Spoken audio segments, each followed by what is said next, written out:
Boa noite, queridos irmãos.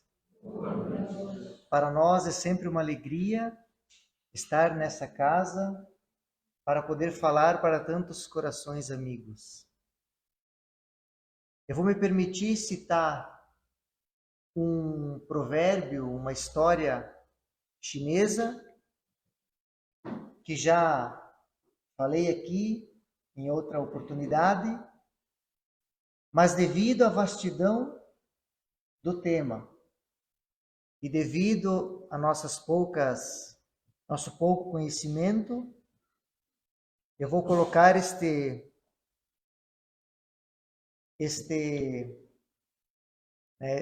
história japonesa, chinesa, para vocês entenderem a nossa intenção. Diz o conto que se tem dois homens caminhando por uma estrada, e ao se encontrarem, esses dois homens trocarem pães, cada um vai sair desse encontro com um pão. Da mesma maneira, se cada um desses dois, ao se encontrarem, trocarem duas ideias, cada um sairá desse encontro com duas ideias. Então esse é o nosso objetivo, diante da vastidão do assunto, é trocarmos alguma ideia acerca da morte. Como diz o título, morri. E agora? O que nos espera diante do fenômeno? Ano passado, em novembro, não me recordo a data, nós falamos também sobre o desencarne, mas quando nos deparamos com esse fenômeno de algum conhecido, de algum parente, de algum ente querido. E hoje, a proposta nossa é conversar sobre esse mesmo tema, mas de maneira que quando nós nos depararmos com esse fenômeno, a nossa ideia, o nosso objetivo hoje, de maneira muito singela, é trazer talvez uma luz, não que os amigos aqui não estejam preparados, mas uma ideia mais acerca do nosso próprio desencarne.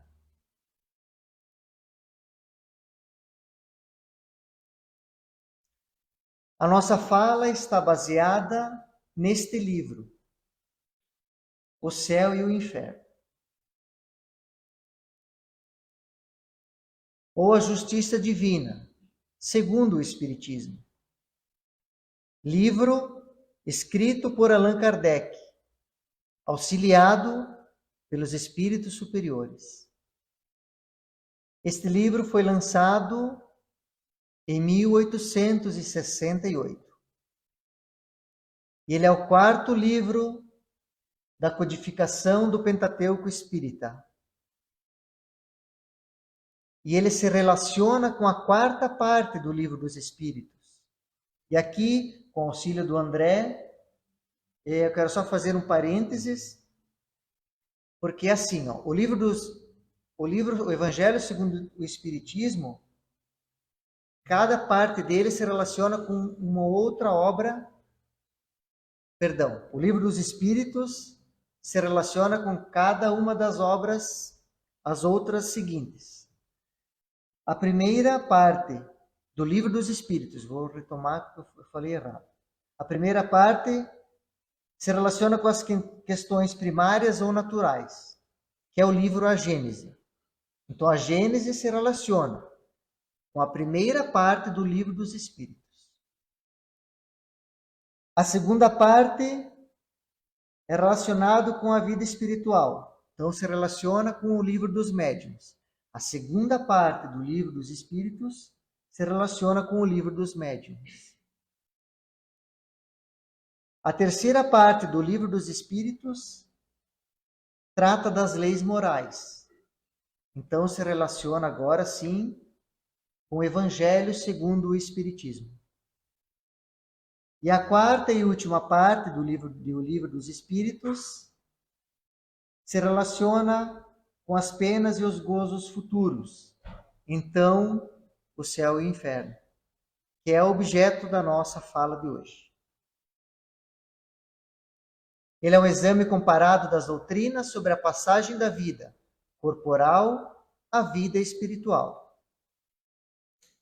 sobre as penalidades e recompensas futuras, sobre os anjos e demônios, sobre as penas e gozos, e seguido de numerosos exemplos acerca da situação real da alma durante e depois da morte.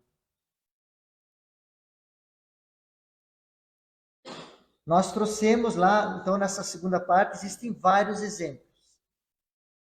E nesses depoimentos dos espíritos, eles estão divididos em 3 partes, podemos dizer assim. Os primeiros depoimentos da primeira parte é sobre os espíritos felizes. Aí depois vem os espíritos em condições medianas. E por fim, espíritos sofredores. Então vamos trazer aqui 3 entrevistas, 3 depoimentos, cada qual na sua, o feliz, o que está em condição mediana e um que está como espírito sofredor. E o primeiro é esse doutor Demeure, morto em Albi. Albi é uma cidade da França, em 25 de janeiro de 1865. Ele era um médico homeopata, muito considerado nesta cidade de Albi. O seu caráter e o seu saber lhe haviam conquistado a estima e a veneração dos seus concidadãos. Sua bondade e sua caridade eram inesgotáveis. Malgrado sua avançada idade, não sentia fadiga quando se tratava de dispensar os seus cuidados a pobres doentes. O pagamento de suas visitas era o que menos lhe importava. Ele se considerava menos incomodado pelos infelizes do que pelos clientes que sabia poder pagá-lo. E isso porque, dizia ele, esses últimos podiam sempre buscar um outro médico na falta dele.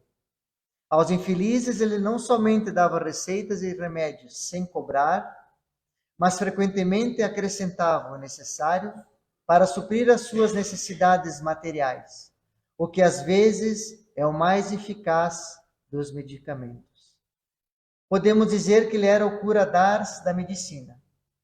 Aqui ele faz menção, cura-d'ars significa o pároco ou vigário da cidadezinha de Ars, que é uma cidade novamente da França. E ele se referia especialmente ao pároco João Maria Vianney, que nasceu na França em 1786 e curava os doentes.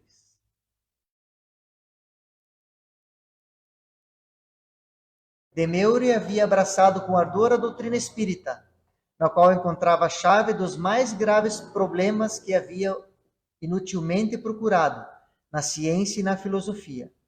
Seu espírito profundo e investigador compreendeu imediatamente todo o alcance da doutrina, de que se tornou um dos mais zelosos propagadores. Relações da mais viva e mútua simpatia estabeleceram-se entre nós por meio da correspondência. Aqui eu quero acreditar, quando ele fala em nós, Allan Kardec e ele enquanto em vida.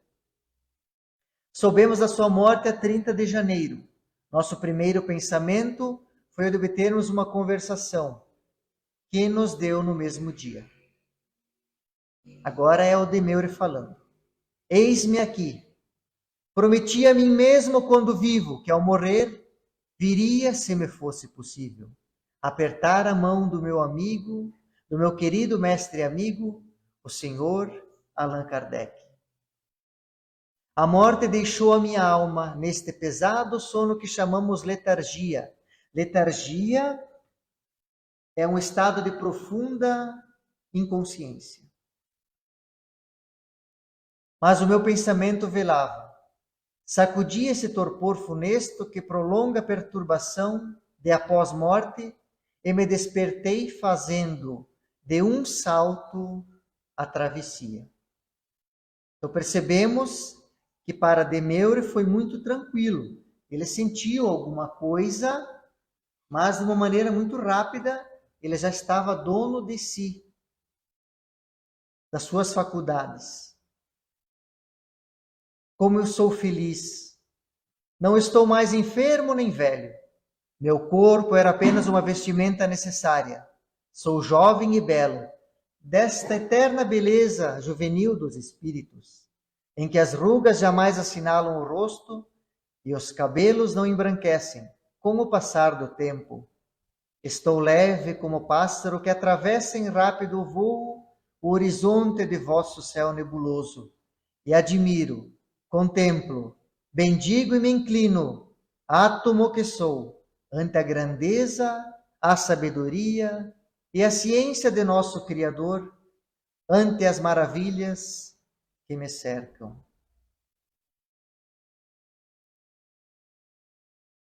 Estou feliz, estou na glória. Ó, quem poderá jamais traduzir as esplêndidas belezas da terra, dos seus eleitos? Os céus, os mundos, os sóis e seu papel no grande concurso da harmonia universal? Pois bem, eu tentarei. Ó meu mestre, vou fazer o estudo e virei depositar aos vossos pés a homenagem dos meus trabalhos de espírito, que desde já vos dedico. Até breve. Aí eu coloquei um Demeure ali,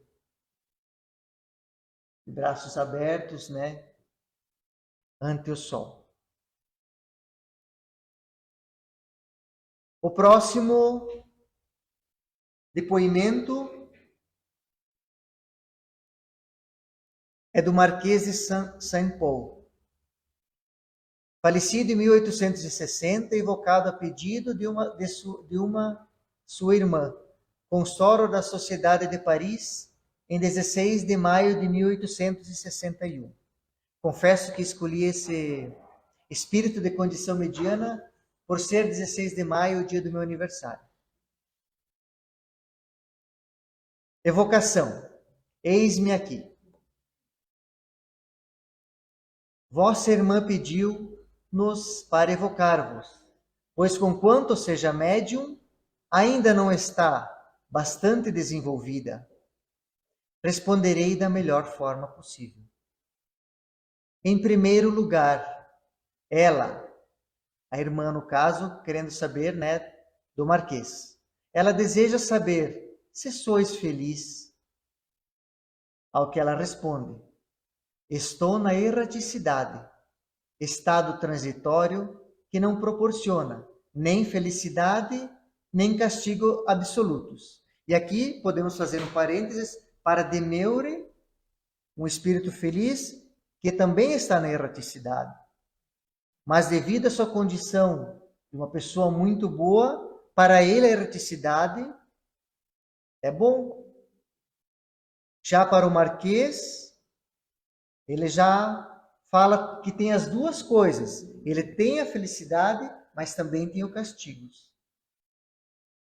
Perdão, nem a felicidade nem os castigos absolutos. Permanecestes por muito tempo inconsciente do vosso estado? Estive muito tempo perturbado, e só voltei a mim para bem dizer da piedade dos que, lembrando-se de mim, por mim oraram. Então, o que percebemos, fazendo uma comparação novamente, Demeure se recuperou muito rapidamente. Já o Marquês ficou muito tempo perturbado. Palavras dele. E agora eu gostaria de chamar a atenção para a questão da oração. Como é importante nos lembrarmos das pessoas que não estão mais ao nosso meio. Fazer uma oração sentida, mas sentida no sentido de bons sentimentos, emanando paz, amor, o pedido para que esse irmão esteja bem. E já ouvimos falar muitas vezes, nos estudos que participamos, que não é de bom alvitre pedir para a pessoa que partiu algo, que ela nos auxilie. E por que isso? Porque às vezes o espírito não está em condições de ajudar. Aí ele sofre por ele, na condição que está, e sofre por este que está pedindo, porque não o consegue ajudar. Então, quando orarmos, o que devemos fazer? Que peçamos para aquele que partiu a paz, o bem-estar, o auxílio daqueles do seu anjo da guarda, né, dos bons espíritos, para que ele seja também auxiliado. E podeis precisar o tempo dessa perturbação? Não. Quais os parentes que reconhecestes primeiro? Minha mãe e meu pai, os quais me receberam ao despertar, iniciando-me na nova vida. A que atribuir o fato de parecer que nos últimos extremos das moléstias confabuláveis com as pessoas caras na terra? Vou repetir. A que atribuir o fato de parecer que nos últimos extremos das moléstias confabuláveis com as pessoas caras da terra, ao conhecimento antecipado pela revelação do mundo que viria a habitar. Vidente antes da morte, meus olhos só se turbaram no momento da separação do corpo, porque os laços carnais eram ainda muito vigorosos. Como explicar as recordações da infância, que de preferência vos ocorriam? Ao fato de o princípio se identificar mais com o fim do que com o meio da vida. Como explicar isso? Importa dizer que os moribundos lembram e veem como miragem consoladora a pureza infantil dos primeiros anos. E aí vem um comentário de Kardec. É provavelmente por motivo providencial, semelhante que os velhos, à proporção que se aproximam do termo da vida, têm por vezes nítida lembrança dos mais ínfimos episódios da infância. Porque, referindo-vos ao corpo, faláveis sempre na terceira pessoa? Porque era vidente, como vô-lo disse, e sentia claramente as diferenças entre o físico e o moral. Essas diferenças, muito amalgamadas entre si pelo fluido vital, tornam-se distintíssimas aos olhos dos moribundos clarividentes. O que disseste sobre a erraticidade do vosso espírito e sua perspectiva perturbação levaria a duvidar da vossa felicidade, ao contrário do que se poderia inferir das vossas qualidades. Ademais, há espíritos errantes, felizes e infelizes. Aí de novo colocamos o Marquês lá pensativo, né? Já não está com os braços abertos. Ele é um espírito de condição mediana. E aqui ele ainda faz um relato. Estou num estado transitório. Aqui as virtudes humanas passam a ter seu justo valor. Certo, este estado é 1000 vezes preferível ao da minha encarnação terrestre, mas porque alimentei sempre aspirações ao verdadeiro bom e belo, minha alma não ficará satisfeita senão quando se alçar aos pés do Criador. E por fim, o último depoimento é de um espírito sofredor, chamado Lisbeth de Bordeaux, em 3 de fevereiro de 1862. um espírito sofredor inscreve-se com o nome de Lisbeth. Quereis dar-nos algumas informações a respeito da vossa posição, assim como da causa dos vossos sofrimentos? Sede humilde de coração, submisso à vontade de Deus, paciente na provação, caridoso para com o pobre, consolador do fraco, sensível a todos os sofrimentos, e não sofrereis as torturas que amargam. Pareceis sentir as faltas decorrentes de contrário procedimento. O arrependimento deverá dar-vos alívio? Não.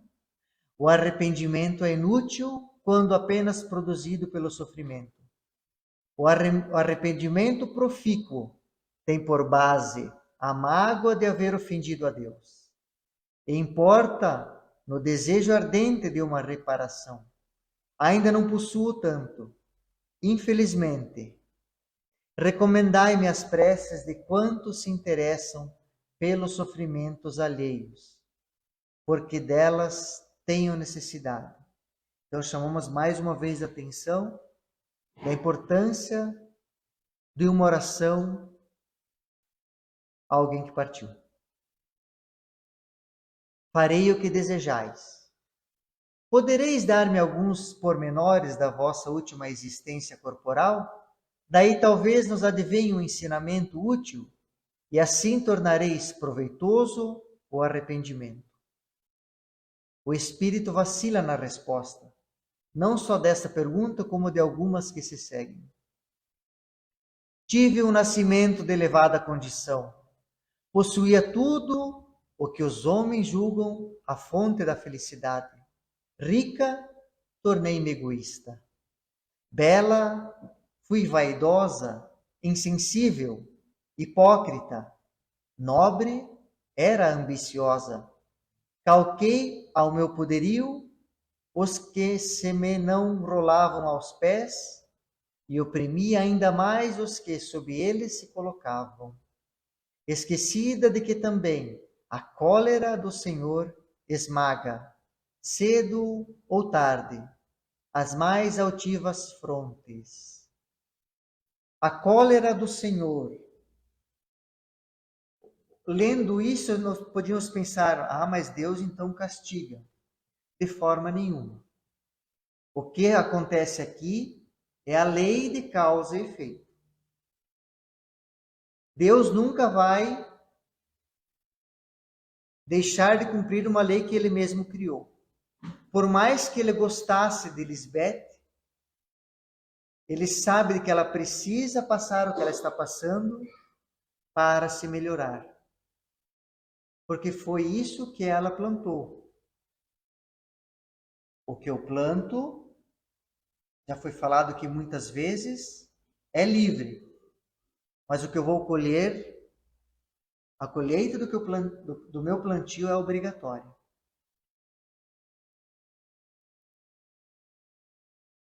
Em que época vivestes? Há 150 anos na Prússia. Desde então não fizestes progresso algum como espírito? Não. A matéria revoltava-se sempre.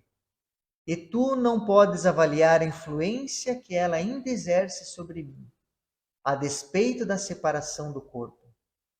O orgulho aguilhou-nos a bronzeas cadeias, cujos anéis mais e mais comprimem o mísero que lhe hipoteca o coração. O orgulho, hidra de 100 cabeças. Aqui ela faz menção a um monstro da mitologia grega que tem um corpo de dragão e cabeças de serpente, várias cabeças, que vivia no lago de Lerna.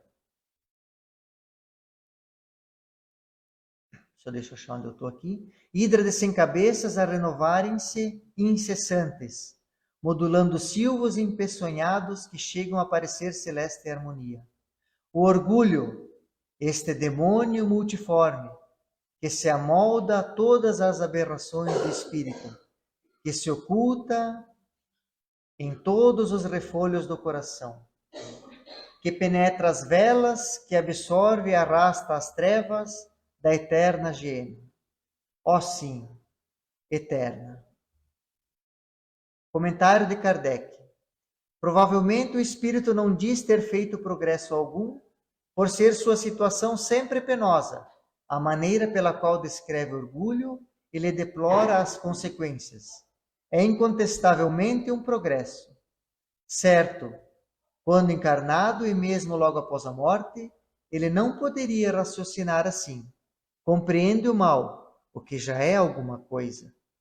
E a coragem e o propósito de o evitar lhe advirão mais tarde. Deus é muito bom para condenar seus filhos a penas eternas. Confiai na sua misericórdia. Dizem que isto pode ter um termo, mas onde e quando? Há muito que eu procuro e só vejo sofrimento. Sempre, sempre e sempre. Como viestes aqui hoje? Conduzida por um espírito que me acompanha muitas vezes. Desde quando vedes a esse espírito? Não há muito. E desde quando tendes consciência das faltas que cometestes? Depois de longa reflexão, sim, tendes razão. Foi daí para cá que principiei a vê-lo. Compreendeis agora a relação existente entre o arrependimento e o auxílio prestado por vosso protetor? Tomai por origem desse apoio o amor de Deus, cujo fim será o seu perdão e misericórdia infinitos. Oh, como desejaria que assim fosse! Creio poder prometê-lo no nome, aliás, sacratíssimo, daquele que jamais foi surdo à voz dos filhos aflitos. Pedi de coração e sereis ouvida. Não posso, tenho medo. Oremos juntos, ele nos atenderá. Após a prece, ainda estás aí? Sim, obrigada, não me esqueçais. Vinde inscrever-vos aqui todos os dias. Sim, sim, virei sempre.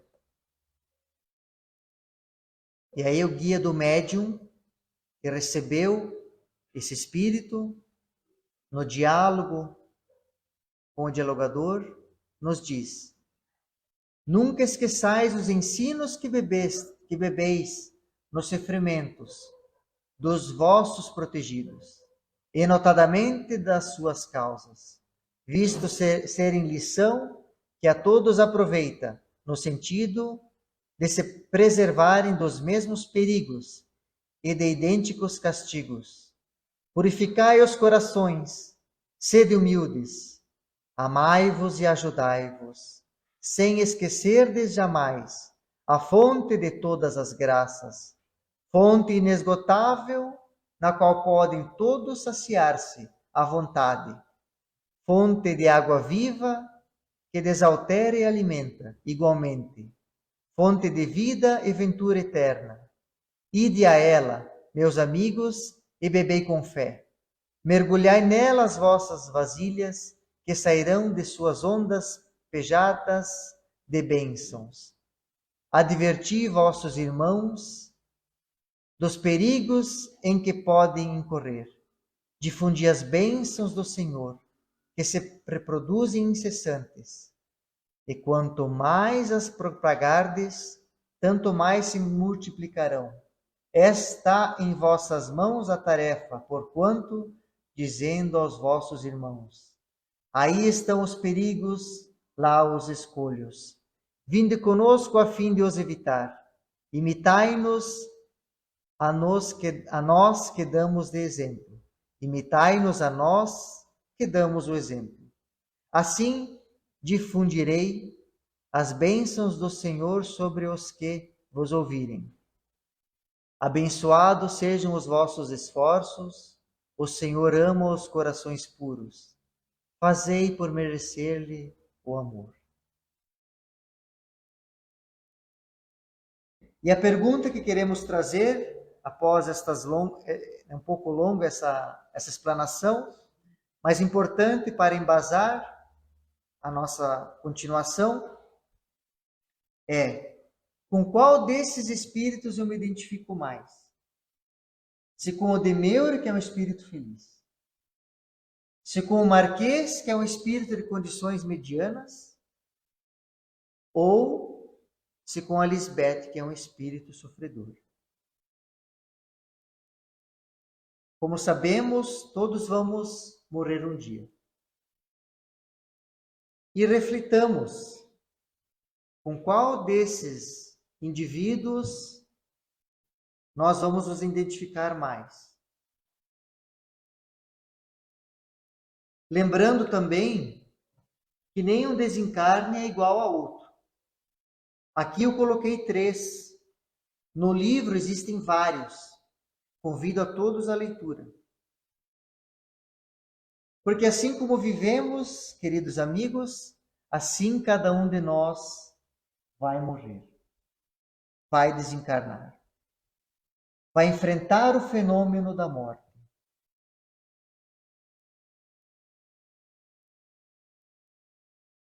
E eu quero dar um exemplo aqui, por exemplo, de uma queda de um avião. 200 passageiros, mais a tripulação. Todos desencarnam. Todos morreram do mesmo jeito? A forma da morte, sim.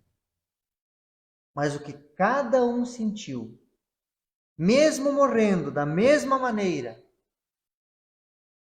foi muito particular. Um, muito materialista, ficará agarrado aos despojos, lamentando a fortuna que deixou. Outro, arrependido por não ter ficado mais com a família. E agora perceber ser tarde demais. Outro, por ter a consciência da vida futura. Já está um pouquinho mais preparado para o fenômeno. E lembrando também que todos nós, indistintamente, teremos o auxílio dos bons espíritos, do nosso anjo guardião. Então, que de repente, quando estivermos do outro lado, possamos lembrar que alguém nos disse a prece. Possamos lembrar que outro alguém nos disse: nunca estamos sozinhos. Então evoque o seu irmão maior, o seu anjo guardião. Peça para ele auxílio. E com certeza as ideias vão se clarear.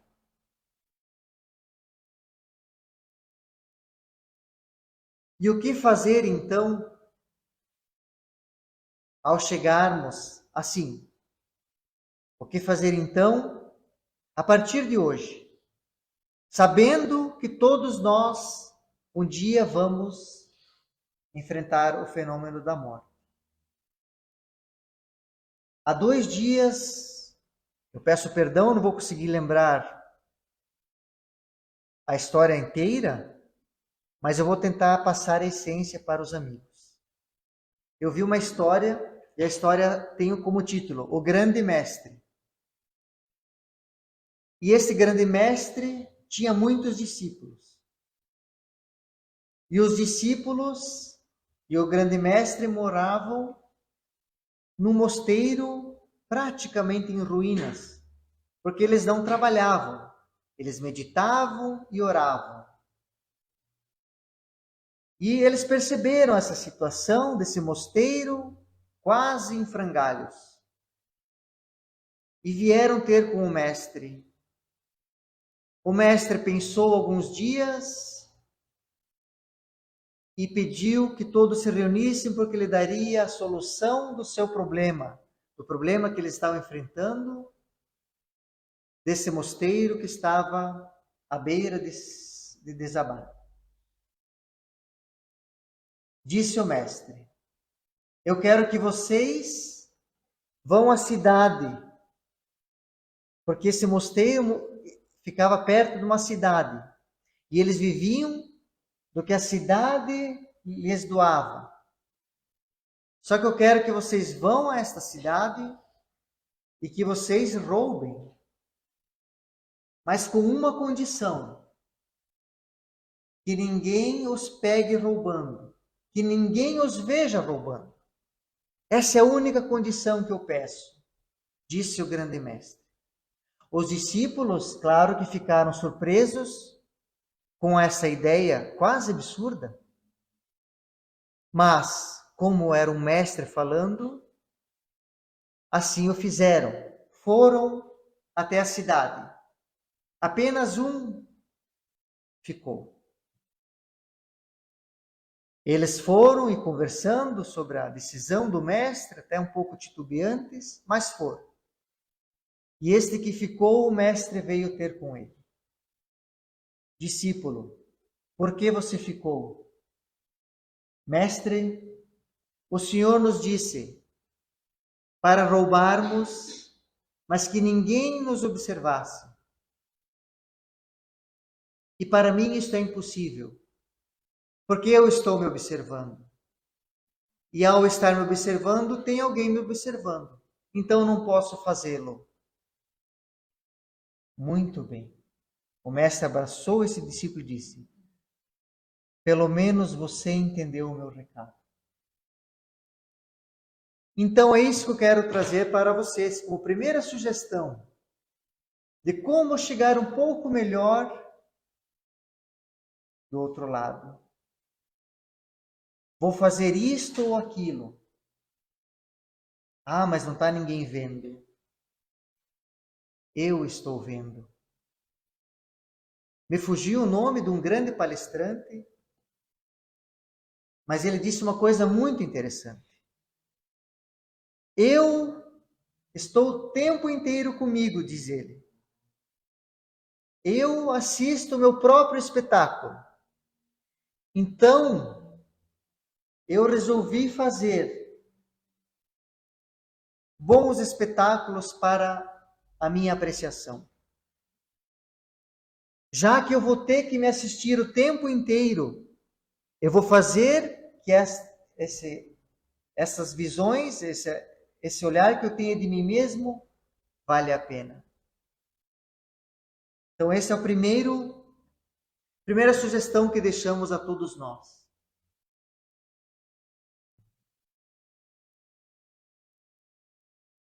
A segunda está no Evangelho segundo o Espiritismo, capítulo 17. Sede perfeitos. Reconhece-se o verdadeiro espírita pela sua transformação moral e pelos esforços para domar as suas más inclinações. Então, temos aqui não alguém que vai lá no mundo para o outro lado da vida, ser feliz sendo perfeito. Mas se já está buscando a melhora, com certeza vai chegar do outro lado muito melhor. Essa frase, atribuída a Chico Xavier, eu fiquei muito surpreso quando fui pesquisar. Ela é atribuída a James Schoolcraft Sherman. Ele foi o 27º presidente dos Estados Unidos. E Chico Xavier usa muito essa frase. Embora ninguém possa voltar atrás e fazer um novo começo, qualquer um pode começar agora e fazer um novo fim. Se eu estiver errado, eu peço aos irmãos que um dia me corrijam. Mas eu pesquisei E foi assim que me apareceu. E sabemos que Chico Xavier usa muito essa frase. E se ela é de Chico ou é desse presidente, talvez pouco importe.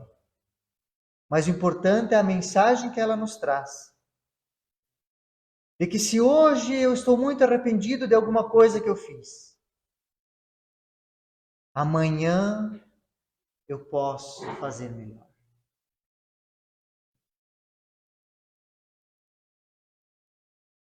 Jesus, em Mateus, capítulo 5, versículos 23 e 24. Portanto, se você estiver apresentando a sua oferta diante do altar, e ali se lembrar do seu irmão, tem algo contra você? Deixe a sua oferta ali, diante do altar, e vá primeiro reconciliar-se com o seu irmão. Depois volte e apresente a sua oferta.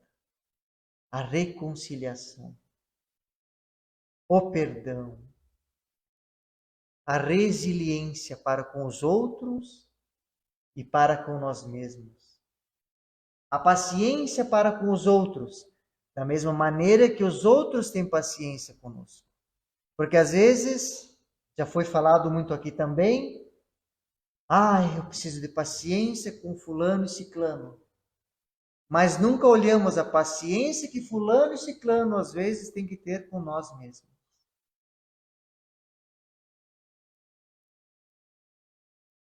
Ainda Jesus em Mateus, capítulo 18, 21 a 22, versículos 21 a 22. Então Pedro, aproximando-se dele, lhe perguntou: Senhor, até quantas vezes pecará meu irmão contra mim, e eu hei de perdoar? Até 7, respondeu-lhe Jesus. Até 7? Pergunta Pedro. Respondeu-lhe Jesus: Não, te digo que até 70, mas até 7, mas até 70 vezes 7. Então, novamente, o perdão. O perdão porque eu me livro de um peso que eu carrego. Porque se eu fico guardando uma mágoa de alguém que fez, aquilo prejudica muito mais a mim do que aquele que produziu esta mágoa. Porque às vezes a pessoa nem se deu conta. Ela nem sabe que fez algo de mal, de ruim para mim, e eu estou carregando aqui. E pedir perdão, com certeza.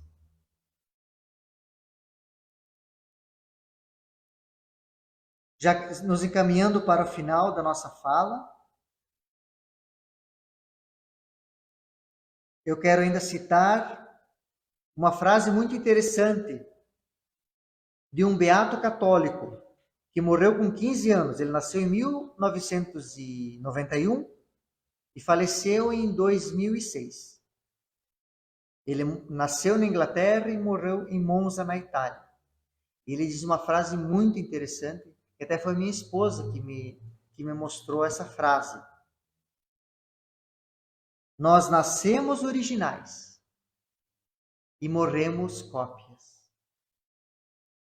Ou seja, nós viemos de um jeito, com um propósito, mas às vezes nos perdemos de nós mesmos, como diz Divaldo Franco, e olhamos um dia no espelho e não nos reconhecemos mais. Quem é esse homem careca que eu estou olhando no espelho agora? No meu caso. Então, tomemos cuidado. E falando em essência, e para terminar a nossa fala desta noite, vou propor novamente um exercício. Ninguém é obrigado a fazê-lo, mas quem quiser eu convido então a fechar os olhos.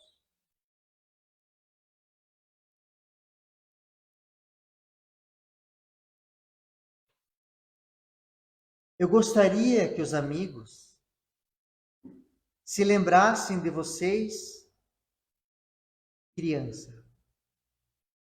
Se remetam a vocês aos 8, 10 anos de idade,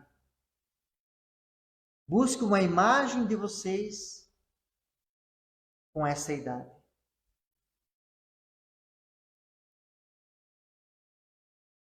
Essa criança, você, com 8, 10 anos, está te olhando, um olhar meigo e um sorriso muito agradável. O que essa criança está vendo?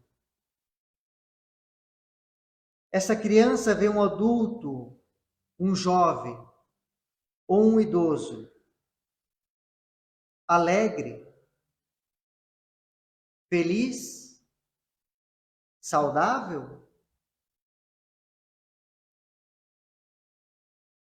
Ou da mesma maneira, vê um jovem, um adulto ou um idoso triste, amargurado, sem esperança?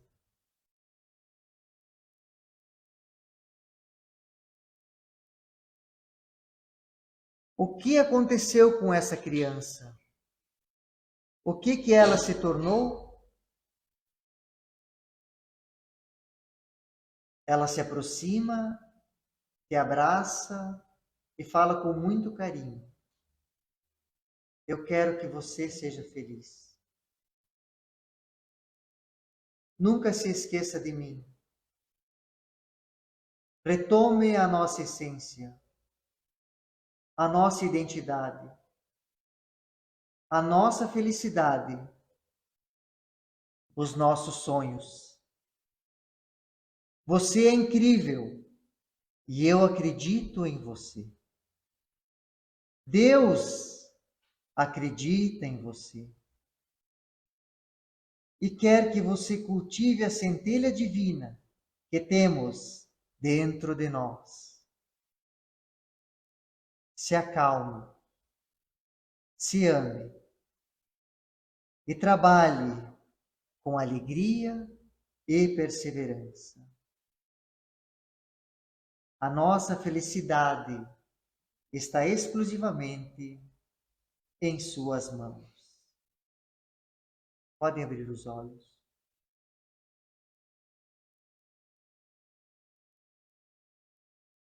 E para terminar, então, cito mais uma vez Mateus Evangelista, capítulo 19, versículo 14. Então disse Jesus: deixem vir a mim as crianças e não as impeçam, pois o reino dos céus pertence aos que são semelhantes a elas. Então que possamos, ao retornar à pátria espiritual, nos despojando da nossa vestimenta, ir até os braços de Jesus, aos braços daqueles que nos antecederam a grande viagem, tal como crianças que somos. E Joana de Ângeles nos diz: não te preocupes mais e siga amando, que ao final desta jornada, ao olhares para trás, perceberás que as pessoas, os problemas e mesmo este mundo nunca existiram como tu os via. Eles só foram colocados em torno de ti para te dar oportunidade de evoluir enquanto espírito. Se viveres assim na consciência da imortalidade da sua essência divina, quando chegar o último dia desse corpo aqui na Terra, verás que a luta nunca foi contra o outro. O tempo inteiro foi entre você e você mesmo. O maior desafio da criatura humana é a própria criatura humana. Eu agradeço de coração o carinho de todos vocês e a atenção de todos.